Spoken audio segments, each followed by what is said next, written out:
पार्थाय प्रतिबोधितां भगवता नारायणेन स्वयं व्यासेन ग्रथितां पुराणमुनिना मध्ये महाभारतम्। ऊर्ध्वं गच्छन्ति सत्त्वस्था मध्ये तिष्ठन्ति राजसाः जघन्यगुणवृत्तिस्था अधो गच्छन्ति तामसाः। సత్వగుణము రజోగుణము తమో గుణాలలో సత్వగుణం కలిగినటువంటి వాళ్ళు ఊర్ధ్వలోకాలని ఊర్ధ్వగతులనే పొందుతారు అని భగవానుడు తెలియజేయటం వలన ఆ గుణాన్నే అందరూ అవలంబించాలని తెలుస్తోంది. రజోగుణము తమో గుణాలను కలిగి ఉన్నటువంటి వాళ్ళు మధ్యమ అధమ లోకాలను పొందుతారని చెప్పటం వలన ఆ గుణాలు అభిలషణీయాలు కావని కూడా తెలుస్తాను. దీన్ని బట్టి ఊర్ధ్వగతి కానీ అధోగతి కానీ వాళ్ళ అధీనమునందే ఉందని తెలుస్తుంది. కనుక ప్రయత్నపూర్వకంగా సత్వగుణాలనే ఆశ్రయించి ఊర్ధ్వగతినే పొందాలి.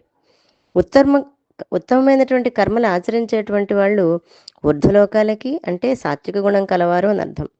రెండవది మధ్య అనే పదం వాడడం వలన మానవ లోకాన్ని సూచిస్తోంది. అంటే రాజస స్వభావం కలిగినటువంటి వాళ్ళు ఇతర లోకాలను చేరకుండగా మళ్ళీ ఈ లోకంలోనే మనుషులుగానే జన్మిస్తూ ఉంటారు. జఘన్య గుణం అనేటువంటి పదానికి అర్థము నీచము నింద్యము అని చెప్పచ్చు. దానికి కారణం తమో గుణం. దానికి కార్యాలు ప్రమాదము మోహము అజ్ఞానము అప్రకాశము అప్రవృత్తి నిద్ర మొదలైనటువంటివి.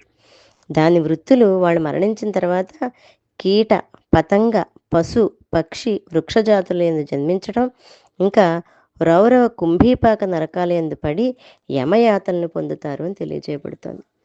ఇవన్నీ తెలుసుకున్న తర్వాత సత్వగుణం యొక్క గొప్పతనం తెలుసుకుని సాత్వికంగా ఉండడం వలన ఎదుటి వాళ్ళకంటే మనకే ప్రయోజనము అనే విషయం తెలుసుకోవాలి.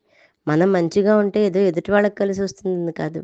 మనం సత్వగుణం కలిగి ఉండి సాత్వికమైనటువంటి లక్షణాలతో అందరినీ కూడా చక్కగా ఆకర్షించుకుంటూ అందరికీ ఉపకార గుణంతో ఏవైతే సత్వగుణాలను ముందర చెప్పబడ్డాయో ఆ గుణాలను కలిగి ఉండడం వలన ఎవరికో ఎదుటి వాళ్ళకు ఉపకారం చేస్తామనేటువంటి విషయాన్ని పక్కన పెడితే ముందర మనకే చాలా ఉపయోగం కలుగుతుంది.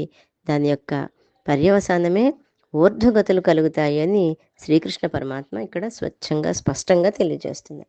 జై గురుదత్త.